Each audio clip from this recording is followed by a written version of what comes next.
Create is a zero knowledge password manager plus extension. Create allows users to save, autofill, and update their passwords. There are basically three types of entries: passwords, passkeys, and SSO apps integration. Let's talk about the tech stack first. The crate is created with the help of Turborepo plus monorepo build. Backend is NestJS API. For front end, React plus White is used, and the app also has its own extension.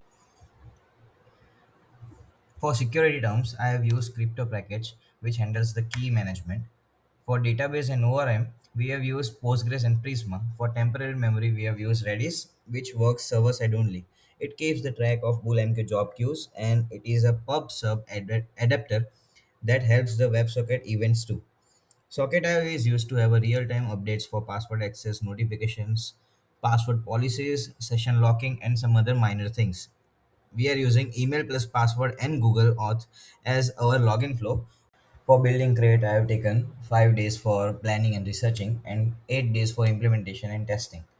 Now, talking about the security measures, we have zero knowledge flow for the Crate login.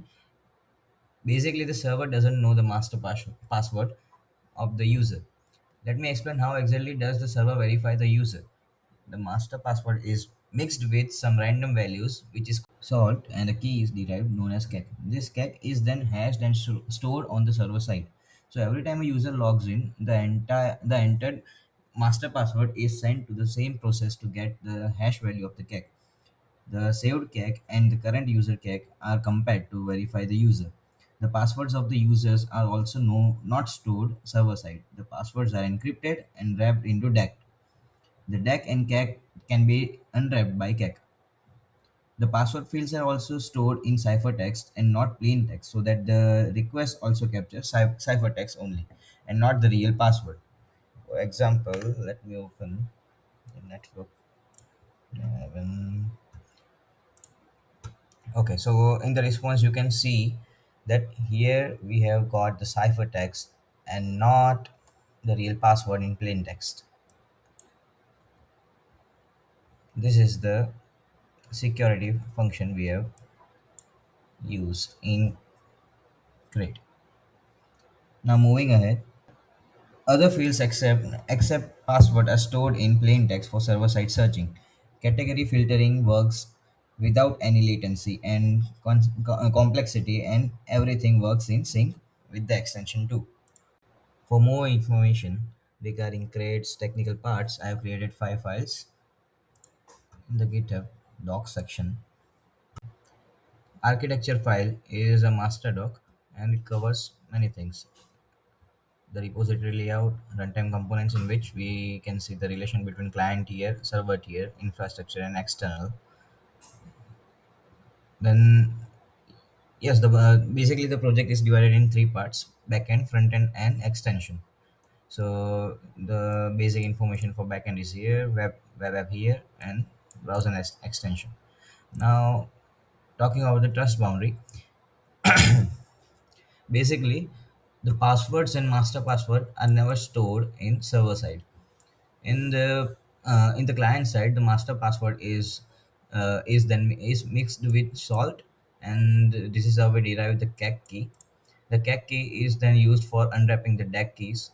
DAC keys are basically the wrapped form of the encrypted passwords, and this kek key is then sent to the server along with hashing.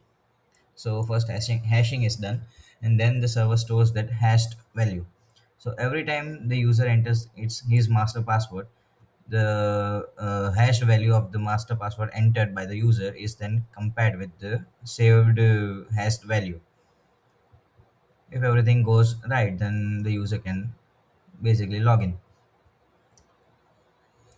There is also a request flow diagram and some other things. Now moving to the other file, ER diagram. ER diagram basically covers all the database information.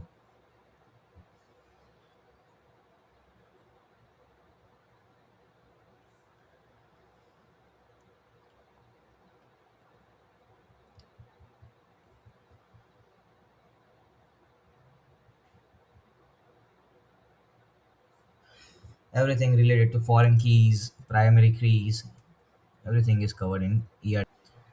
Now let's cover the login modes document. Login modes basically explain the flow of main features.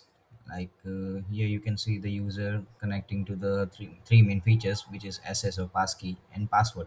Password is the very basic feature. Passkey is a passwordless login, and SSO is a very good feature for enterprise, which we will cover later.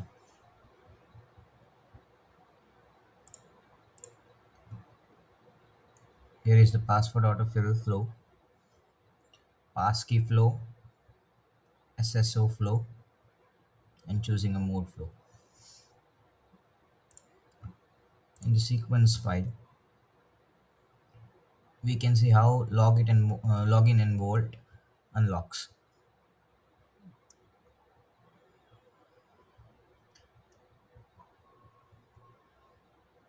and there are other sections too. Okay, so document part is over now. Starting with the passwords page in the create app. In the password page you can see the existing passwords, and now let me create a new password page, a new password. In when I go to create a new password, I get to choose some fields. The first field is category. Every category has its own specific subfields. Like for site, here are the subfields. For password, there are some other. Notice how web URL goes optional for password and not for site. For address, the fields get changed too. For payment card, the fields get changed.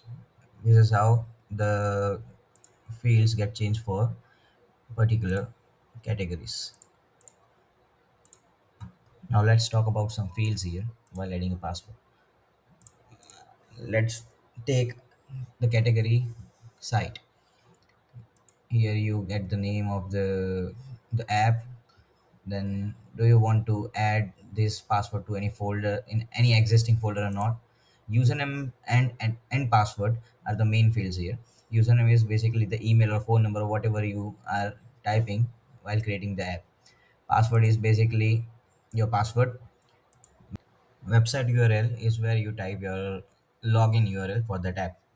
And TOTP secret is if you have enabled the two-factor authentication, then you need to write the code, and there is a node section and anything else. You can add a file, you can enable auto login if you want to, and hence create an entry. Now for the options we give, you can see launch site option, copy option, share option, and in the three dots we give the option to. Now okay, in the three dots option, there is an option to edit the information. There is an option to enable access control. This option is to limit the access of the passwords to the users present in the organization. You can see we need to choose at least one admin, then the users which we want to exclude.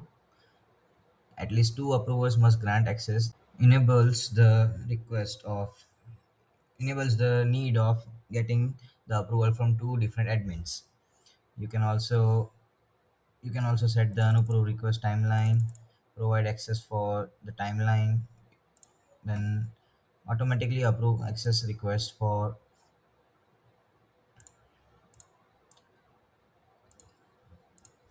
some predefined fixtures. So between a specific time window grants us to choose a specific timeline. Now let's talk about the share function. It lets us share the passwords with users or user groups or third parties. In the third parties, when an email is added, basically entering an email here, an SMTP invite will be created and sent to that email. And upon accepting that request, that email will be a new member of the organization. This was a share function, and when you star any password, it basically shows you in the favorites page. Now app can also create and store passkeys. Like, you cannot create passkeys from the app itself. You need to go to the pages which provides the option of creating a passkeys. Like Git provides it. First we need to, oh okay, sorry.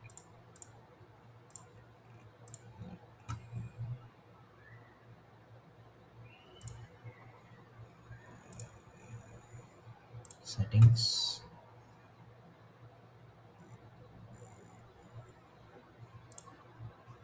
password and authentication, passkey. Now let's add a passkey. Add a passkey. Continue. 0305. Wait.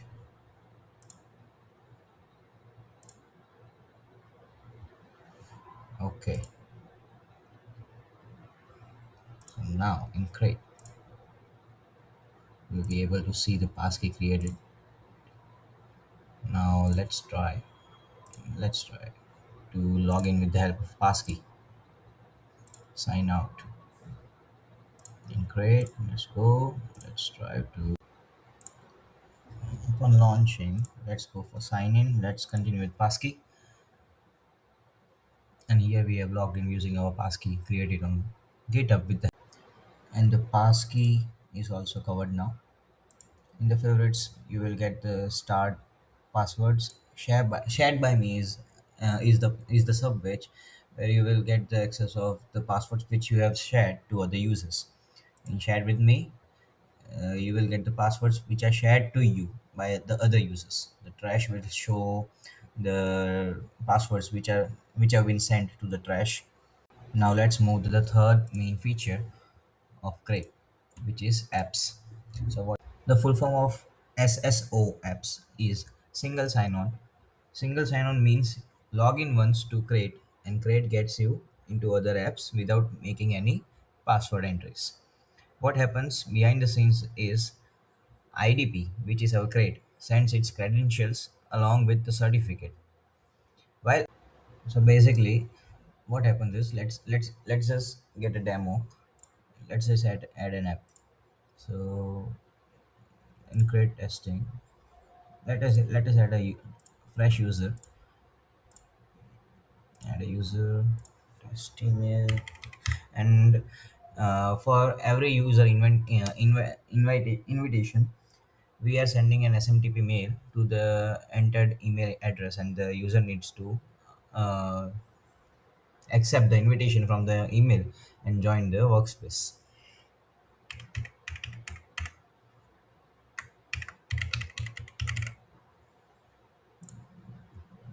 1, 2, 3, 4. The user is invited. Let's go and accept the invitation. Join.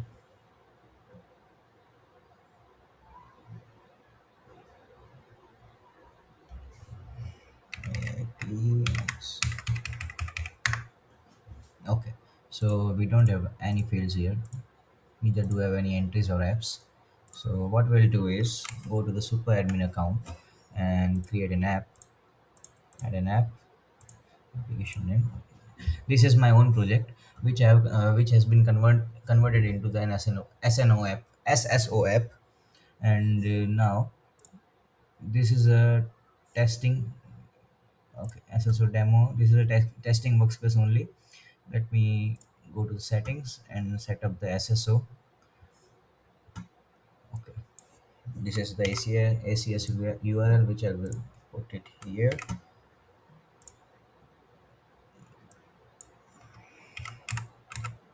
There's an entity. We'll go here. Need to copy the slug, put it here. Let's just name it 10. And upon creating an app, we have created the app. Now what we need to do is with the metadata, copy XML, or you can also download certificate.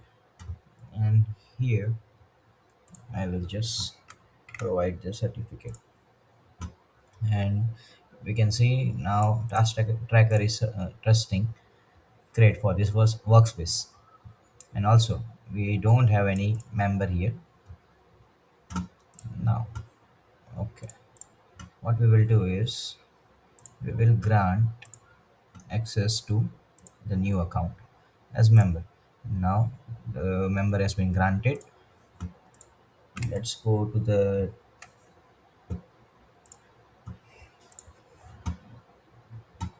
and as we can see we are into the SSO demo. And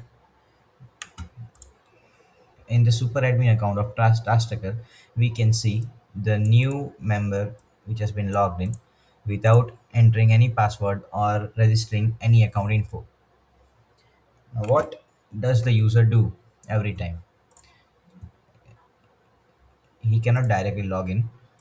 He needs to go to create, and in the apps he gets the card of the SSO app and logs in like this. So basically, SSO app feature is too strong and beneficial for the environment we are creating. Imagine a single centralized platform like Create, which allows the users to log into multiple apps like Pack, OpenSleep, Watchco, etc., and allows admins to manage these users from the from the Create app only. In Create, in the super admin account of Create, you can manage the users. Like here is our user. We can change the roles and even remove or add the new members. This will reduce the complexity to a good extent. When a new user joins AIP, multiple accounts has to be created into all these apps. And also, the admin needs to manage the account by surfing into all these different workspace apps simultaneously for managing their the new members account or creating the account for the new members.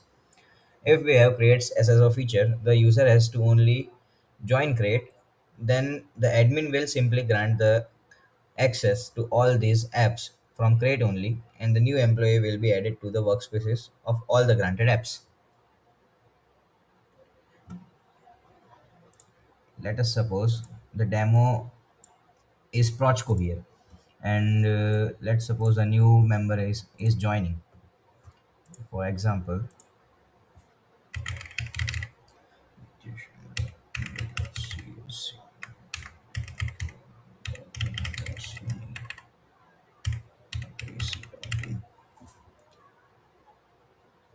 I will just send an I will just create a new user.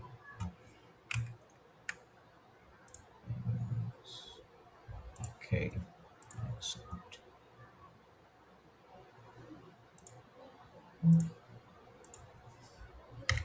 Yes.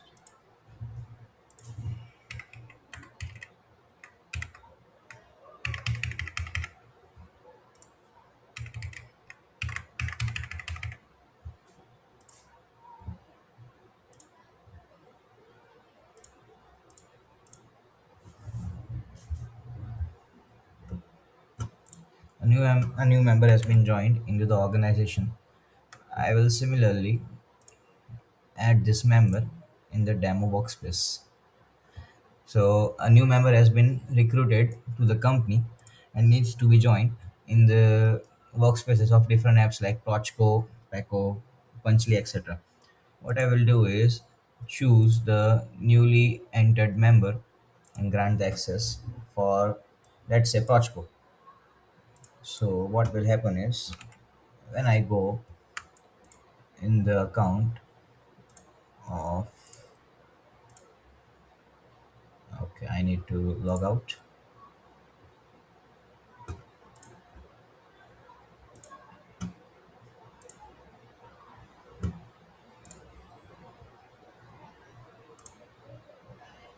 and need to log in with,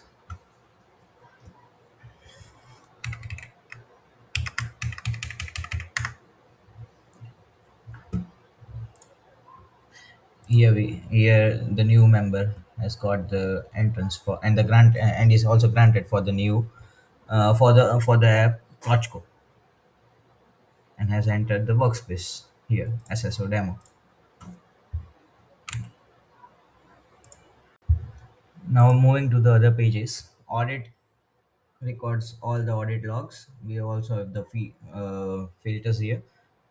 The main filters are converted into the sub pages, like for the audit logs of passwords only, for folders, for users and groups, others, and super audit. Super audit conveys all the audit logs for all these subfields, and the further filters we are giving the exclusion of the columns if you don't want any. The filters, you can also download the file. In the reports page, you get the analytics of the users or the organization shared with users, all users. Noted. This is what the analytics show you. In the settings page, you have different types of settings like user management. You can create users and user groups. Password policy, you can choose to create a new password policy where you give you where create ask this type of fields. Password access request will show you the request made by the users for those passwords for which the access control is on. So the admin or the respected or the chosen admin needs to approve the request from password access request sub pages. Data backup can be done. You can set notifications. We are giving two types of notifications: email, in-app, and both combined too. You can set the configuration. There is personalization settings also. Emergency access, you can create an emergency access for some rare cases where the super admin is unreachable and the organization needs to access the super admin account. You can change the master password, and you can also set multi-factor authentication. If you are setting multi-factor authentication, then you need to have the Google authentication app where you will get the temporary access code, and you need to give the code while unlocking the app using master password. But even if you have enabled the multi-factor authentication, but if your password policy is not including MFA, then you won't be prompted for giving the MFA code. So that's all for the create app. And in the dashboard page also, get some of the analytics. It redirects to the particular page or responsive page. For the extension, you need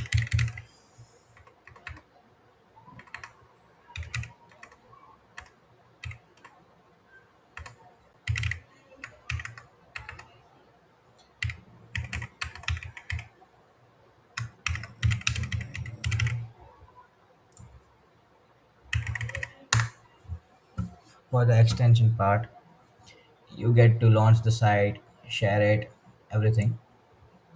Not everything, but you get ample amount of features here in the extension. We can also add the SSO app redirection or passkeys redirection in the extension window. But for right now only it contains the passwords and launching options. If I go for launching,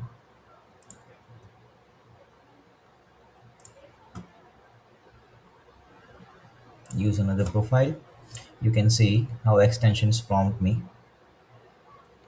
If I enter the extension and login, I get to log in into my account. So basically, extension is working also very good, and extension is responsible for updating the changed password too. Basically, extension prompts the user when the user tries to update or change its password from the targeted app. That's how extension works. And for detailed specs and information, the repo contains everything. That's all from my side.